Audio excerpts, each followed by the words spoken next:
Bonjour à tous, j'espère que vous allez bien, je suis très contente de vous retrouver. Et aujourd'hui, je vous propose une vidéo spéciale relooking de meubles, toujours dans la série Ikea, parce que j'ai des meubles Ikea, comme tout le monde, hein, je pense on a commencé comme ça avec quelques meubles Ikea, et j'avoue que je n'ai pas envie de m'en séparer parce qu'ils sont de bonne qualité, ils sont encore en bon état, mais voilà, ils ne correspondent plus forcément à mes goûts. Et je sais que vous aimez ce type de vidéo parce que je le vois au nombre de vues, et je sais aussi que vous êtes pas mal à avoir comme ça des meubles Ikea, donc je vais vous montrer comment leur donner une seconde vie. Et d'ailleurs là, j'ai pas trop envie de spoiler, mais on voit un tout petit morceau du meuble que j'ai traité dans cette vidéo, et c'est pour ça qu'aujourd'hui j'ai changé d'angle de vue. Mais là, j'arrête de parler et je vous laisse avec le tuto en vidéo. Voici le projet en question, donc ce meuble Ikea que vous voyez d'ailleurs souvent derrière mes vidéos de présentation. Et du coup, dans un premier temps, je vais faire la préparation du chantier qui est toujours assez longue, puisque là, on va déjà désencombrer le meuble. Ensuite, il va falloir retirer les poignées du meuble.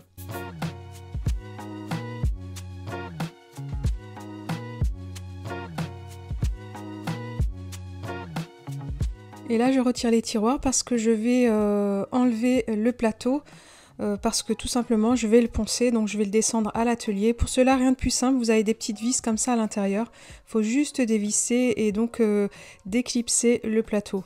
J'ai eu un petit peu de mal, heureusement que Rio était là. Non mais ce chat il est vraiment trop marrant. Voilà, donc avec un peu d'huile de coude j'ai réussi à le retirer, et donc là je viens retirer les charnières des portes. L'idée c'est que vraiment le meuble soit complètement désossé.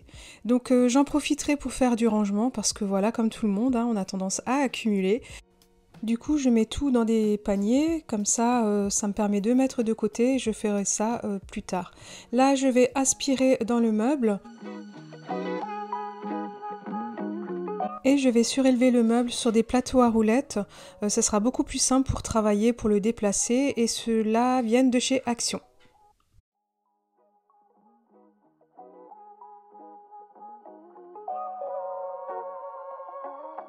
Ensuite, je viens retirer le reste des éléments qui sont encore gênants, ainsi que toutes les crémaillères de tiroirs. Ça sera beaucoup plus pratique pour relooker l'intérieur. Et je viens nettoyer le meuble avec du savon noir et je rince bien à l'eau claire, je laisse bien sécher. Et voici à quoi ressemble le meuble une fois que tous les éléments qui dérangent sont enlevés. Donc là, il est prêt à être relooké.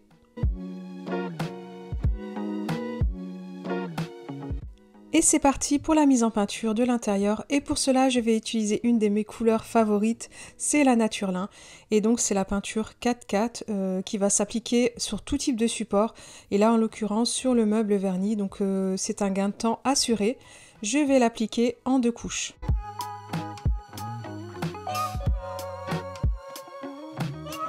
Une fois que j'ai terminé, je laisse sécher, et pendant ce temps-là je descends à l'atelier pour pouvoir m'occuper des portes intérieures. Donc j'enlève les charnières et je vais appliquer la peinture donc Naturelin en 2 couches également dans les portes intérieures.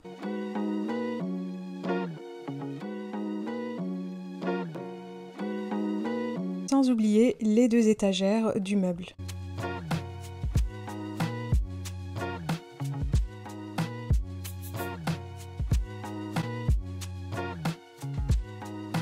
Maintenant, je vais m'occuper de l'extérieur du meuble, et pour cela, je vais utiliser la couleur argile, toujours en 4x4, comme ça je peux peindre directement sur la peinture existante. Donc je vais travailler au rouleau lacquer parce que je souhaite quelque chose de quand même très moderne, très lisse. Et bien sûr, pour tout ce qui est petite partie, j'utilise un pinceau à réchampir et des petits pinceaux de précision.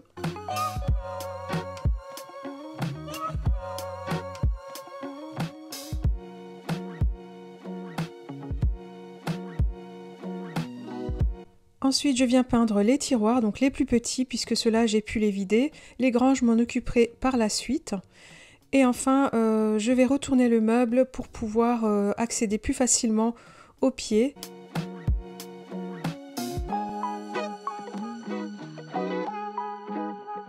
Et une fois que j'ai terminé, pendant que ça sèche, je descends à l'atelier pour pouvoir faire les portes, mais cette fois-ci à l'extérieur.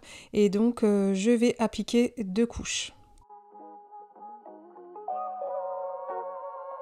Maintenant que l'intérieur est sec, je vais pouvoir replacer les crémaillères des tiroirs. Et je trouve que l'intérieur comme ça en naturelin, franchement, il n'y a pas photo, ça change tout. J'aime beaucoup. D'ailleurs, dites-moi en commentaire ce que vous en pensez par rapport à avant au brun très foncé.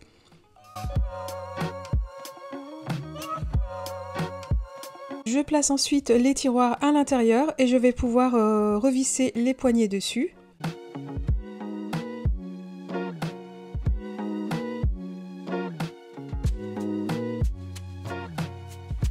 Et je peins les grands tiroirs qui n'ont pas été peints au début du chantier. Et là du coup c'est beaucoup plus facile puisqu'ils sont directement placés sur le meuble, rien ne me gêne et ils peuvent sécher tranquillement. Et je vais les peindre en 2 couches.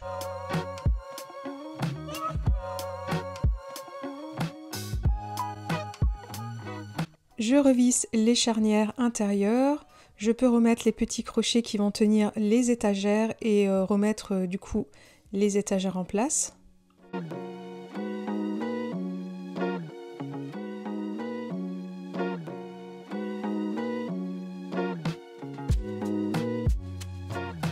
Et je peux enfin réorganiser l'intérieur des placards.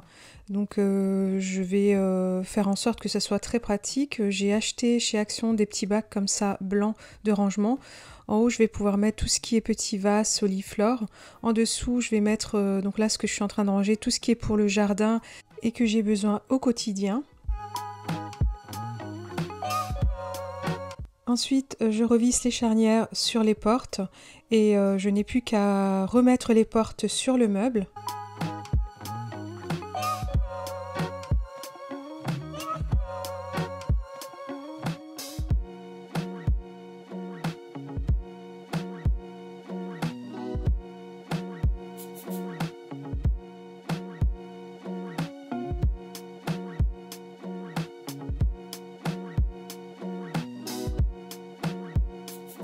Maintenant que le meuble est complètement terminé, je vais pouvoir enfin m'occuper du plateau.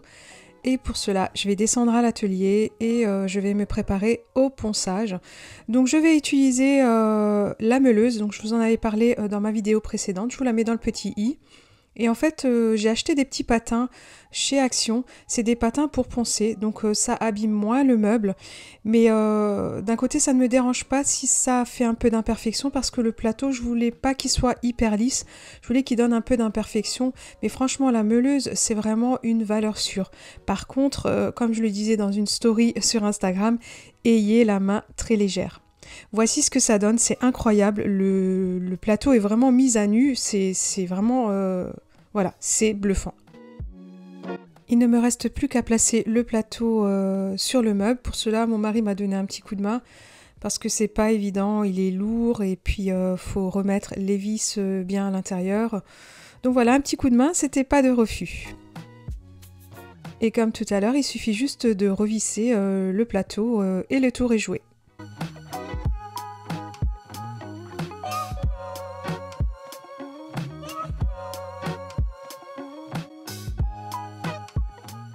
On passe à la dernière étape de ce relooking et l'étape incontournable, c'est l'application du vernis de protection. Donc là, je vais travailler avec un vernis mat et je vais l'appliquer en 2 couches.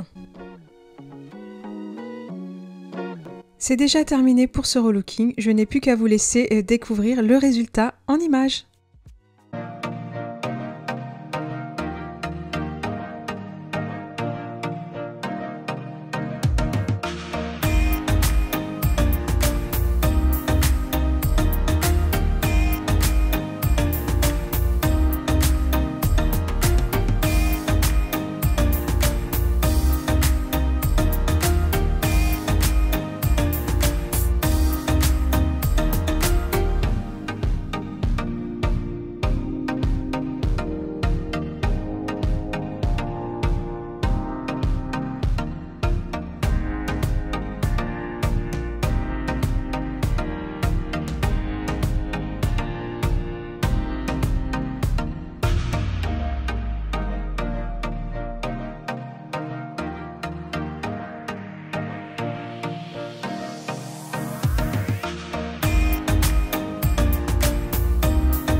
Cette vidéo touche à sa fin et j'espère qu'elle vous a plu. Si c'est le cas, n'hésitez pas à me mettre un pouce en l'air pour me soutenir et à me dire en commentaire ce que vous en avez pensé. Si vous aussi vous prévoyez de relooker vos meubles Ikea, ou si cette vidéo vous a donné l'envie voilà, de transformer quelques meubles que vous possédez.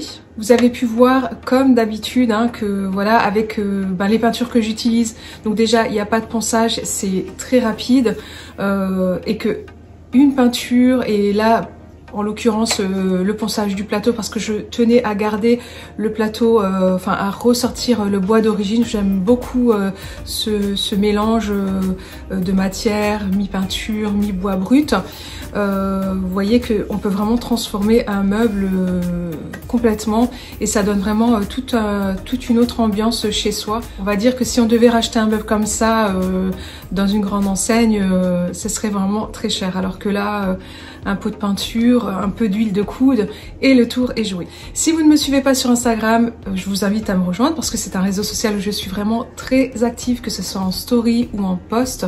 Voilà, j'y suis tous les jours et puis ça permettra d'être encore un peu plus proche, et aussi que vous puissiez m'envoyer vos créations ou me poser vos questions si vous en avez pour le relooking, etc. Moi, je vous donne rendez-vous très vite dans une prochaine vidéo. N'oubliez pas de prendre soin de vous. Je vous dis à très vite et je vous envoie plein de bisous.